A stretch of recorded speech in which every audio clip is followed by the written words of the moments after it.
देखिए, हाल ही में हम सबने डिस्कस किया था कि गैस टरबाइन एस्टैब्लिशमेंट एक ऐसा कदम उठाने जा रही है जिसके बाद से कावेरी इंजन के भविष्य को लेकर जो अभी अनिश्चितताएं हैं वो खत्म हो जाएंगी। वहां पर हमने फ्लाइंग टेस्ट बेड के बारे में बात करी थी और अब यहाँ पर जी न्यूज़ की रिपोर्ट की बात माने तो कुछ चीज़ें कंफर्म तौर पर सामने भी आ चुकी है। हम जानेंगे कि क्या कावेरी इंजन की ऐसी वापसी की उम्मीद हमने पहले करी थी और क्यों अचानक से सुखोई 30 MKI पे काम शुरू कर दिया गया है। नमस्कार दोस्तों, आप देख रहे हैं आईने हिंदी, जहां पर हम बात करने वाले हैं भारत के फ्लाइंग टेस्ट बेड विमान के बारे में। देखिए, भारत ने एक ऐसा फैसला लिया है जो पूरे गेम को चेंज कर सकता है और आप इसे एक गेम चेंजर मूव भी कह सकते हैं। भारत ने अपने दो सुखोई 30 MKI फाइटर जेट को फ्लाइंग टेस्ट बेड में बदलने का निश्चय किया है।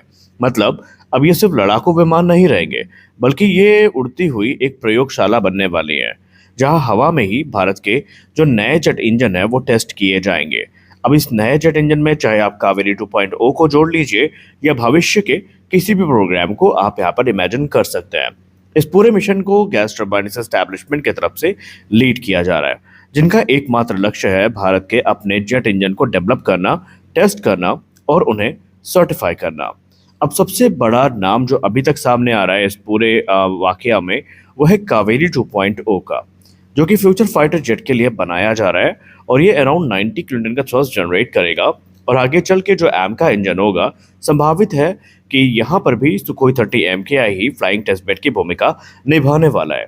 अब एम का इंजन के बारे में तो आपको पता ही है कि ये भारत के स्टेल्थ फाइटर एमका में यूज किए जाएंगे। लेकिन सवाल ये है कि ये कदम इतना ज़्यादा सेलिब्रेट क्यों किया जा रहा है और इस समय भारत के डिफेंस कम्युनिटी एक जश्न में क्यों डूब गई है। देखिए, इसके पीछे का एक कारण है, क्योंकि अभी तक आप सबको पता है कि भारत के पास अपने खुद के जो एयरबोर्न टेस्टिंग प्लेटफॉर्म थे वो नहीं थे। हम पूरी तरीके से रूस पर आश्रित थे और रूस का जो IL-76 विमान है उस पर ही हमें निर्भर निर्भर रहना पड़ता था, जिससे डेवलपमेंट में डिले काफ़ी ज़्यादा होती थी और जो कॉस्ट है वो काफ़ी बढ़ जाती थी। और अराउंड आपको पता ही होगा कि गैस टरबाइन एस्टैब्लिशमेंट के वैज्ञानिक ने ऑफिशियली इस चीज़ को एक्नॉलेज किया है कि 3 साल से कावेरी इंजन रूस में ही फंसा है। उसके पीछे का कारण उन्होंने ये बताया कि क्योंकि वहां पर टेस्टिंग स्लॉट अवेलेबल नहीं है, जिसके चलते चाह करके भी वो इंजन टेस्टिंग को जल्दी पूरा नहीं कर पा रहे। यानी कि ये एक बड़ी समस्या है। अब सुखोई 30 MKI अगर फ्लाइंग टेस्ट बेड बन जाता है तो फिर निस्संदेह हमारी ये समस्या का समाधान मिल जाएगा और भविष्य में न हमें डिले फेस करनी पड़ेगी और न ही कॉस्ट ओवररन होगा। यानी सब कुछ तय किए गए समय के अंतर्गत ही होने वाला है। अब आपके मन में सवाल ये आएगा कि जब भी हम कावेरी इंजन की बात करते हैं और फ्लाइंग टेस्ट बेड की खासकर बात होती है, तो वहां पर IL-76, IL-78, MiG-29, UPG, light combat aircraft Tejas, इन विमानों को फ्लाइंग टेस्ट बेड बनाने की बात तो अक्सर चल रही थी। लेकिन अचानक से सुखोई 30 MKI को ही क्यों चुन लिया गया? क्या इसके पीछे कोई मजबूत वजह है? तो जी हाँ, इसके पीछे एक वाजिब वजह है। उसके 3 प्रमुख कारण हैं। पहला कारण तो ये है कि जब आप लाइट कॉम्बैट एयरक्राफ्ट तेजस की बात करते हैं तो वो एक सिंगल इंजन फाइटर है और सिंगल इंजन फाइटर में इंजन को टेस्ट करना यानी रिस्क को इनवाइट करना। इन केस भगवान न करे हवा में कोई कैटेस्ट्रॉफिक फेलियर हो जाता है तो फिर उसमें रिकवरी के चांसेस लगभग ना के बराबर होते हैं।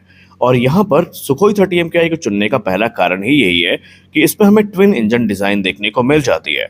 यानी इसके एक इंजन बे में हमारा एक्सपेरिमेंटल इंजन रहेगा और दूसरे में सेफ्टी के लिए सुखोई 30 MKI में जो AL-31 इंजन यूज किया जाता है वो यूज किया जाएगा। यानी कि मान लीजिए भगवान ना करे टेस्ट के दौरान कावेरी इंजन में या हमारे एमका इंजन में कोई खराबी आए भविष्य में, तो कम से कम ये संभावना तो रहे कि विमान सुरक्षित लैंड कर सकता है। तो पहला कारण तो ये था। दूसरा, हैवी पेलोड कैरिंग कैपेसिटी। अब सुखोई 30 MKI ना तो कोई लाइट वेट कैटेगरी का एयरक्राफ्ट है और ना ही मीडियम वेट कैटेगरी का एयरक्राफ्ट है। ये एक ट्रू हैवी वेट कैटेगरी का एयरक्राफ्ट है। एक ऐसा विमान जो ब्रह्मोस के एयर लॉन्च वेरिएंट को भी आराम से हवा में लेके उड़ सकता है। तो सोचिए इसकी हैवी जो पेलोड कैरिंग कैपेसिटी है ये हमारे कितने काम आ सकती है। और तीसरा और प्रमुख कारण ये है कि इसमें हमें एडवांस ऑनबोर्ड सिस्टम मिल जाते हैं, वो सिस्टम जो कि इंजन टेस्टिंग के लिए ज़रूरी हैं और इंजन को मॉनिटर करने के लिए ज़रूरी हैं। स्पष्ट है कि टेस्टिंग भी ये कर सकता है और देश की सुरक्षा तो ये विमान काफ़ी अच्छे से कर ही रहा है। ये 3 प्रमुख कारण हैं जिनके चलते सुखोई 30 MKI को ही चुना गया है। इनके अतिरिक्त किसी और विमान की तरफ नहीं देखा गया है। अब बात करते हैं कि ये टेस्टिंग कैसी होगी और इसके लिए क्या विमान का स्टेटस है और क्या हम इसमें टेस्ट करने वाले हैं। देखिए, इन जेट में फिलहाल एडवांस सेंसर और इंस्ट्रूमेंटेशन को लगाया जाएगा। क्योंकि आप सब जानते हैं कि जब बात टेस्टिंग की होती है तो हमें अलग अलग पैरामीटर्स देखने के होते हैं, अलग अलग चीज़ें हमें चेक करनी होती है और उनके लिए जाहिर सी बात है हमें एडवांस सेंसर और इंस्ट्रूमेंटेशन की ज़रूरत पड़ेगी और इन जेट पे इस समय इन्हीं को लगाया जा रहा है। या हम करंट स्टेटस की बात करें तो रिपोर्ट्स ये दावा करती है कि सुखोई 30 MKI विमान को युद्ध स्तर पर तैयार करने के निर्देश दिए गए हैं और इसमें हर वो छोटी बड़ी चीज़ लगाई जाएगी जिससे हम परफॉर्मेंस डेटा रिकॉर्ड कर सकते हैं। जैसे कि टेम्परेचर हो गया, जहाँ पर हम ये आकलन करेंगे कि टेम्परेचर कितना जा रहा है, कितना कम हो रहा है, प्रेशर हो गया, स्ट्रेस हो गया, या इंजन बिहेवियर कैसा है, उसको भी जांचने और परखने के लिए जो ज़रूरी उपकरण हैं वो यहाँ पर इंस्टॉल किए जाएंगे, जिनके चलते सब कुछ रियल टाइम में मॉनिटर होगा। उसके बाद स्टेप बाय स्टेप की सिस्टम की शुरुआत होगी। यानी कि एक बार जब विमान में सारे सिस्टम प्लेस कर दिए गए, सारे इंस्ट्रूमेंटेशन लगा दिए गए, तो फिर एक नया दौर शुरू होगा जहां पर हम चरणबद्ध तरीके से जो है वो टेस्टिंग की शुरुआत करेंगे। जैसे पहले छोटे कंपोनेंट हैं उनको टेस्ट किया जाएगा, बाद में सब सिस्टम्स को टेस्ट किया जाएगा और अंत में जो पूरा इंजन इंटीग्रेशन है वो करने के बाद इसको हम चेक करेंगे। ये प्रोसेस कहा जाता है failure mode effect and criticality analysis, यानी FMECA। और इसी प्रोसेस को फॉलो करके जो आगे की टेस्टिंग है ये होने वाली है। यहाँ पर ये इसलिए किया जाएगा ताकि हर पॉसिबल फेलियर से पहले ही उसको हम देख सकें, उसको हम आइडेंटिफाई कर सकें। इस प्रोजेक्ट में अपनाया जाएगा स्टेयर के सर्टिफिकेशन अप्रोच, यानी पहले लिमिटेड फ्लाइट क्लियरेंस मिलेगी और धीरे धीरे जो फ्लाइट लिमिट्स है वो बढ़ते रहेंगे। यानी सेफ, कंट्रोल्ड और रिस्क फ्री डेवलपमेंट हमें यहाँ पर देखने को मिलने वाला है। इस इनिशिएटिव के बहुत सारे फायदे हैं। इस इनिशिएटिव का सबसे बड़ा फायदा तो ये है कि फॉरेन डिपेंडेंसी कम हो जाएगी, जो फास्टर इंजन डेवलपमेंट है वो हमें देखने को मिलेगा, कॉस्ट काफ़ी कम होगी और better real world performance testing हमें देखने को मिलने वाली है। और सबसे बड़ी बात, भारत बनेगा आत्मनिर्भर जेट इंजन टेक्नोलॉजी में, जो हमारे लिए किसी वरदान से कम तो नहीं है। और ये कदम सिर्फ एक प्रोजेक्ट नहीं है, बल्कि ये भारत के एरोस्पेस फ्यूचर का एक फाउंडेशन है। जी हाँ, आगे चल के एम का और जो हमारे 6th जनरेशन फाइटर एयरक्राफ्ट है, एडवांस ड्रोन है, जिनके लिए हम इंजन विकसित करेंगे, उन सभी की टेस्टिंग के लिए हमारे पास एक उन्नत प्लेटफॉर्म होगा और अब सब कुछ मेड इन इंडिया भी होने वाला है।